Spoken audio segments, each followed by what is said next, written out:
Welcome everybody to Prime Monster, a new game we're trying out today. We're going to run through sort of the first 30 minutes of it.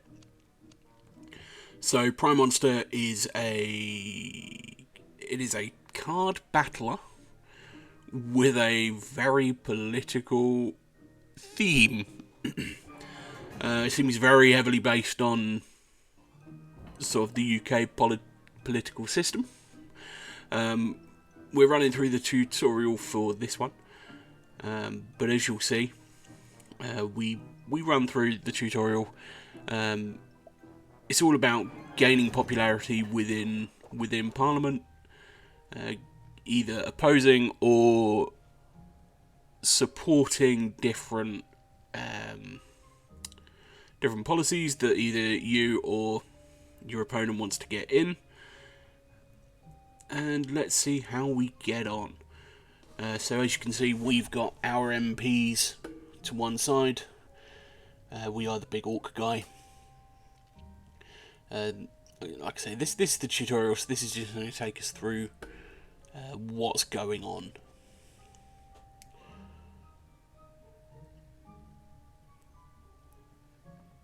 So there are three states that your MPs can be in. They can be in a support state, an abstain state, or an oppose state.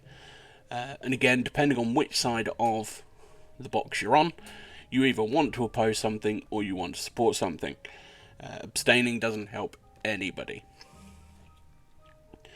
So in order to get your own party, or your own monsters of Parliament, to effectively vote your way, you need to gain party unity. So the way we do that is we have a number of cards that we can use, we have a number of tactics we can use.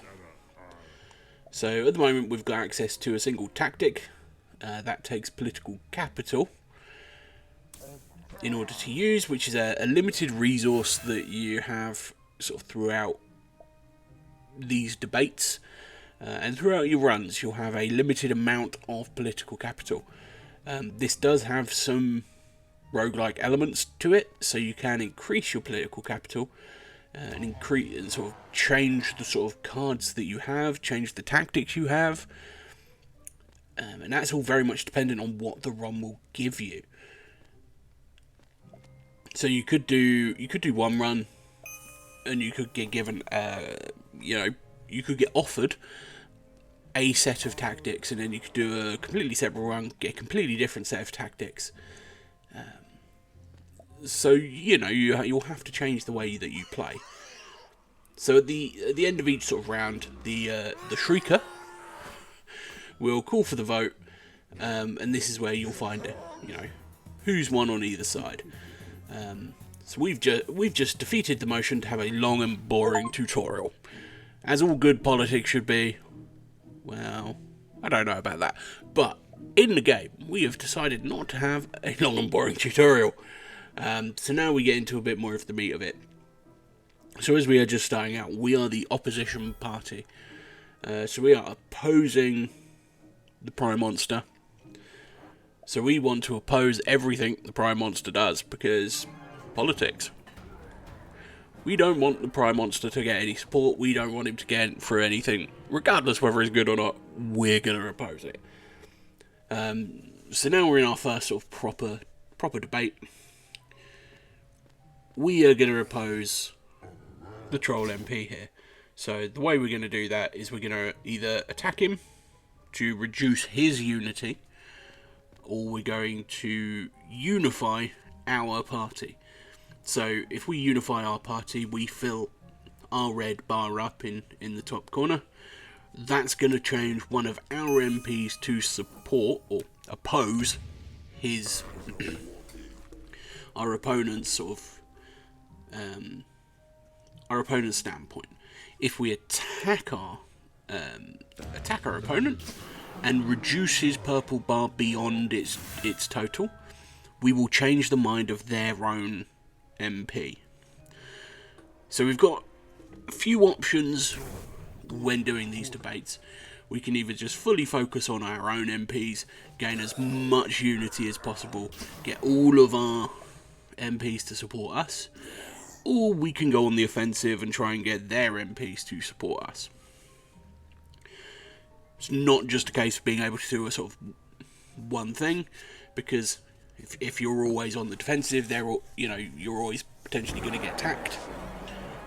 So it's a balance. So we're going to use our every character has a special ability, so we're going to use ours, which is Harness Anger. Harness Anger for us, it gives us additional unity whenever we gain unity, which is a bonus. Each character plays very differently, so we're using the Orc character here, and he plays but very differently to the other two. So we're going to increase our unity a little bit. As you can see, we don't have it a huge amount above sort of the minimum threshold, but we have changed the votes in our favour. His unity is a full bar at the moment, so if we attack him, we're probably not really going to do a huge amount. But we're gonna effectively exploit the card, which means we're not going to play it, but we're going to gain political capital from it. So the debate cards. There are sort of two ways to use them. You can either play them for the details that are on the card. So if I play this one of our MPs will get 4 defending, or we can exploit it, which is the number in the top corner of the card, which means we'll get that much political power. And political power is how we use our tactics, which are in the corner. So the tactics we've got at the moment are tribalism, which gives us unity, or another one which attacks the enemy.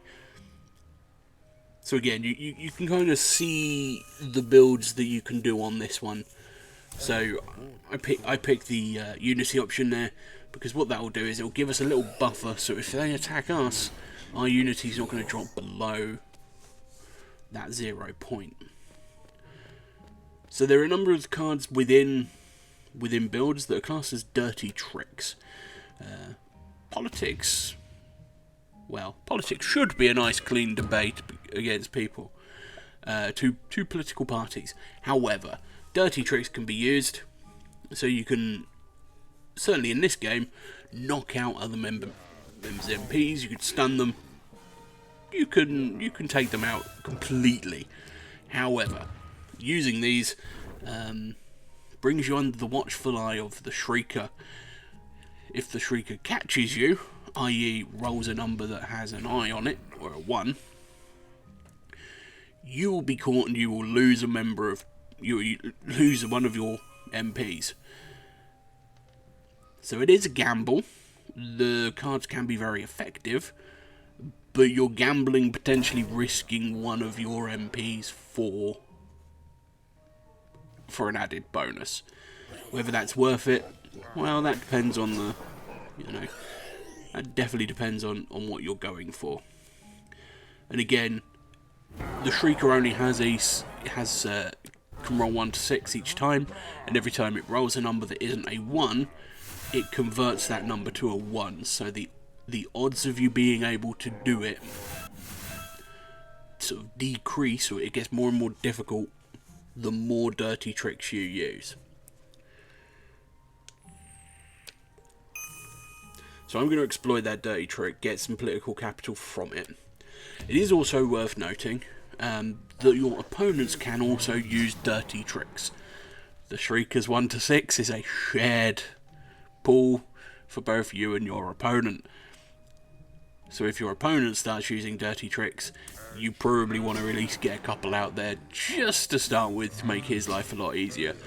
Because again, if your opponent uses a dirty trick against you and he rolls a 1, he will lose an MP as well.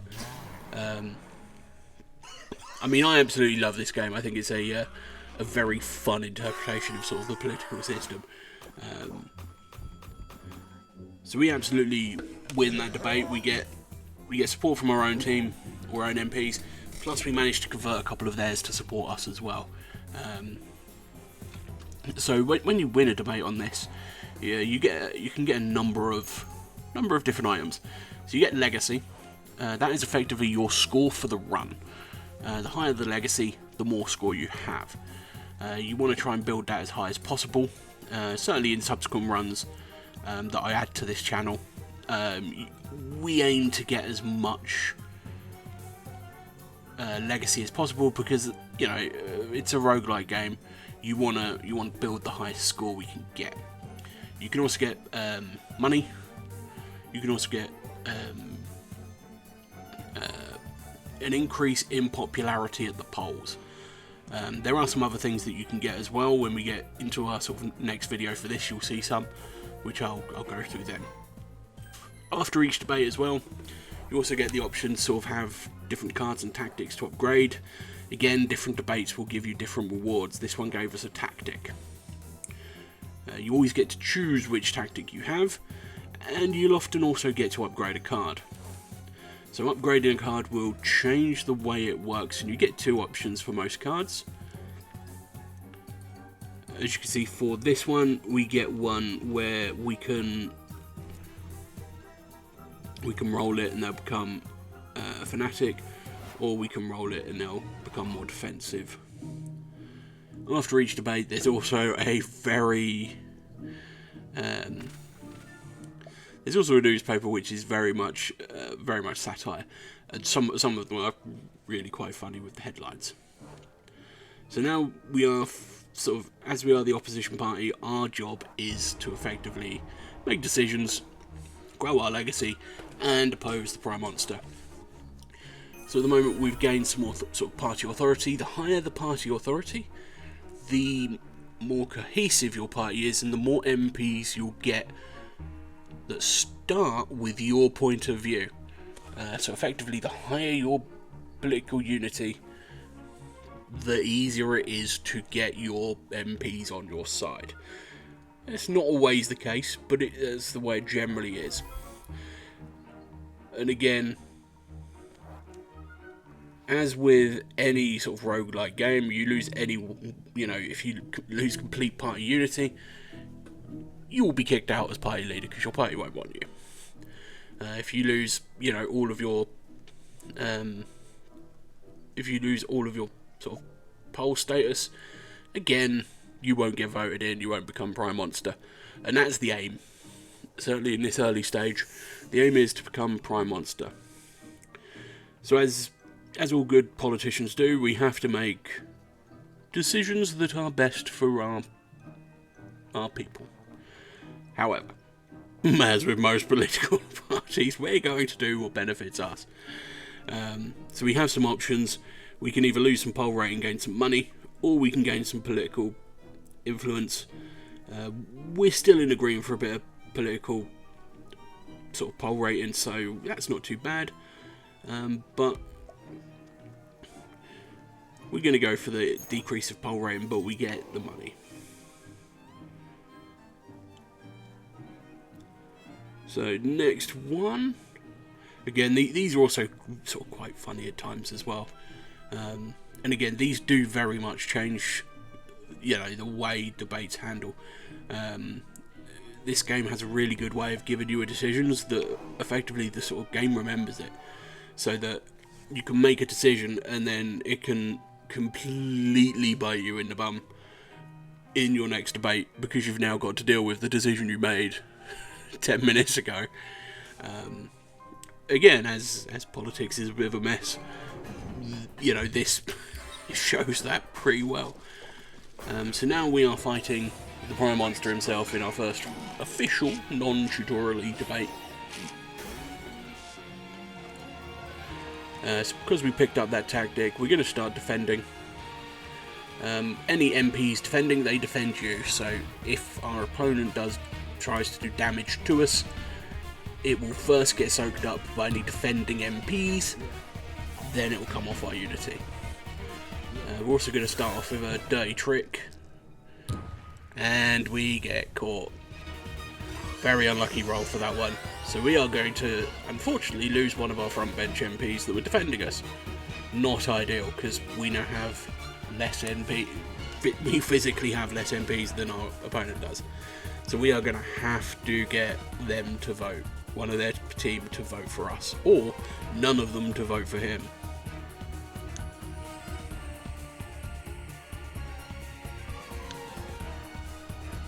So as you can see, our enemy's going to attack us is going to do 2 lots of 3 party unity damage. But we're going to go on the offensive. We're going to do some damage to him because we've got enough people defending. Because we're the opposition, we don't have anyone in our cabinet. So again, we start the round with all of our front bench orcs defending. This is really helpful to reduce some of that damage. But as you can see, he is going to increase his unity of his party. So we're just going to increase our unity. Another thing to note with this, each of your MPs can only have one status. So what I did there was I selected an MP that was defending. He rolled a 6, so he gave us 6 unity, but the defending status also changed to frenzied. Because I've chosen my front bench, the next round he's going to revert back to defending. Because that's what my tactic says he should do. So this is where not only do you need to think about, you know, what card you're using, you also need to look at what MPs you'll have or you're giving certain states to. I mean, the states will become a lot more obvious with other characters because this guy only really sort of, at the moment, I've only really found that he uses 2, sort of the frenzied state or the defending state.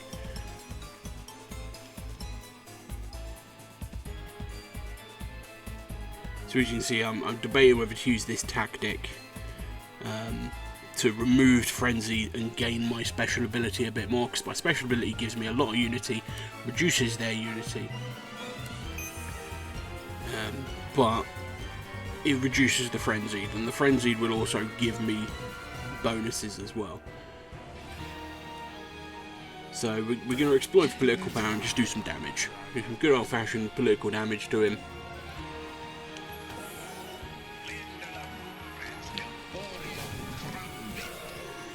So just like we can use our MPs for our own gains, they can also give status effects to their MPs.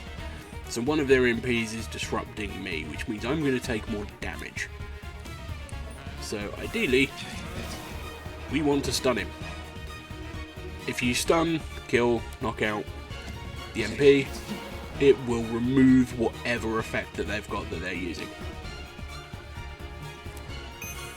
So last card, we're just going to exploit for political capital. It'll give us the option to either attack or give us some unity. We know that he's going to increase his unity and sort of exploit one of his MPs. So we'll go on the offensive. We're currently slightly winning the vote. We only need to win by 1 vote. Joys of politics, you only need to win by 1 vote to get your point across. So we've got 2 unity cards and a defending. So, you know, we'll probably exploit some of these and effectively try and get his MPs to sort of abstain from voting. Because all of our MPs are supporting us, so we don't technically need to increase our unity any higher.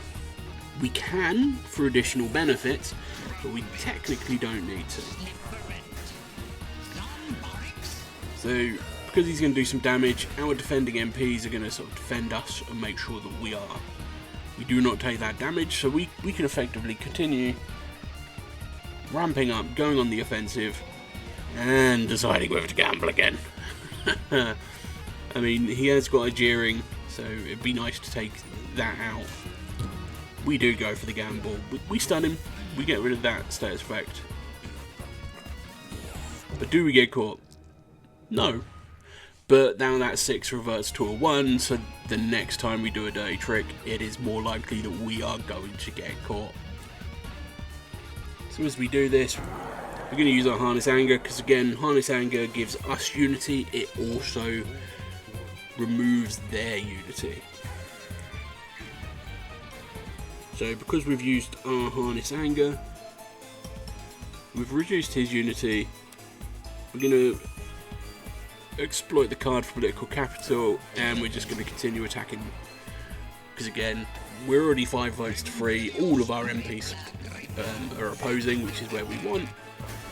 We need to get as many of them to abstain or vote for us as possible. And again, we'll keep dealing with those status effects so that we don't take sort of double damage.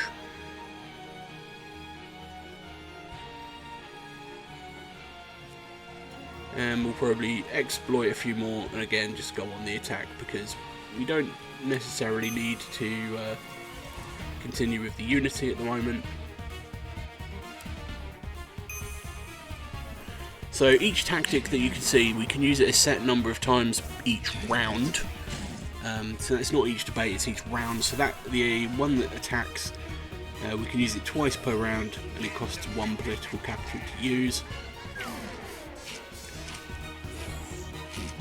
So what you'll find, certainly, well, in later runs that we do, not necessarily with this character, but with later runs that I add to the channel, you'll find that sometimes it's a lot easier to get their MPs to support you than it is your own.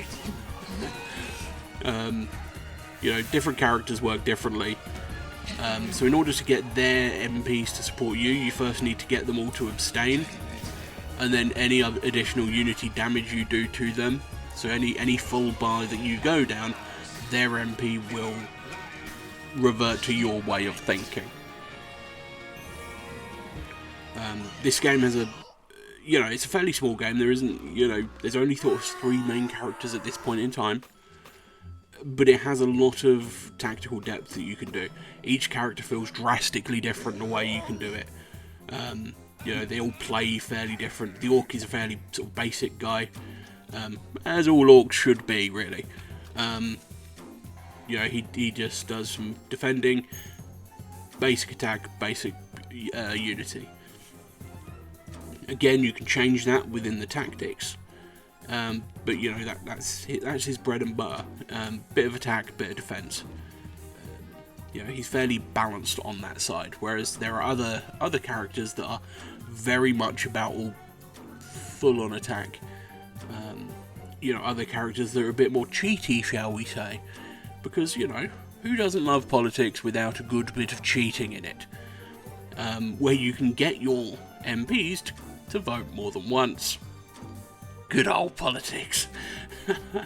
But yes, this game is very good. It's a great piece of satire for, you know, it's a great piece of satire. Plus, it has a really good sort of card battling system.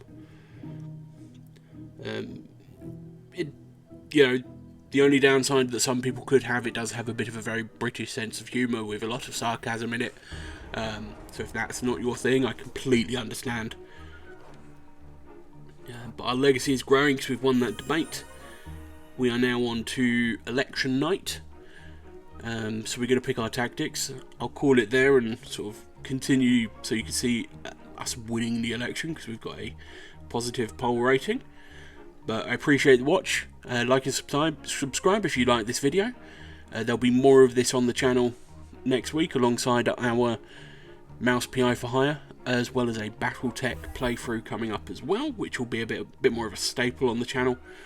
But thank you all for watching. Hope you all have a good day. And we'll continue on in Prime Monster.